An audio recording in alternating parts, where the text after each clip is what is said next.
खुलुमबाय BTR गभर्नमेन्टआ 2022 मायथाइनिफ्राय जोंनि प्राइमारि स्कुल जोंनि ME school high school higher secondary स्कुलफोरखौ एडाप्शन खालामनाय मोनसे प्रग्राम जोङो आखायाव लादों आरो बे प्रग्रामनि गेजेरजों गोबां फरायसालिफोरनि थासारिया मोजां जाबोगासिनो दङ।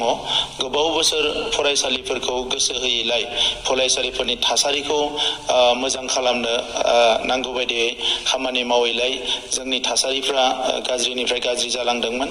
दा बे स्कुल एडाप्शन प्रग्रामनि गेजेरजों माखासे फरायसालिनि थासारिया मोजां जाबोदों। जोङो गंफ्रोमबो फरायसालियाव फरायनो फैनाय साफ्रोमबो फरायसायानो गुन गोनां सोलोंथाइ मोननायखौ जों बयबो हास्थायो। दा बेनि थाखायनो BTR गभर्नमेन्टआ फरायसालिनि सोरगिदिं थासारि जौगानांगौनि थाखाय खामानि मावदों। दा बेवहाय नोंथांमोनाबो जायफ्रा फरायसालिखौ मोजां जाजानो हास्थायो, फरायसाफोरखौ मोजां जाजानो हास्थायो, मोजां जेनेरेशन एबा मोजां जोलै बर'नो थाखाय जों बयबो सानो।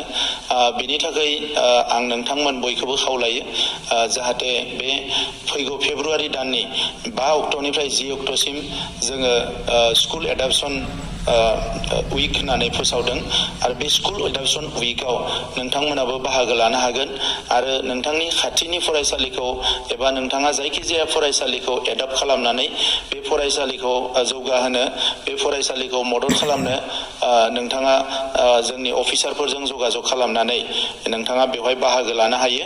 जोंनि EM MCLA जोंनि गासैबो बिबानगिरिफ्रा बेवहाय बेरायगोन आरो बै समाव नोंथाङाबो गावनि मुंखौ होनानै गंसे मोजां फरायसालि दानायाव एबा मोजां फरायसालिनि थासारि दानायाव नोंथाङाबो बाहागो लानो हागोन।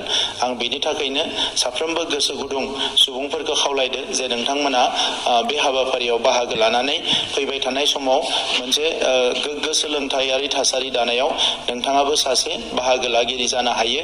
बिनि थाखाय नोंथांखौ खावलायनाय जाबाय।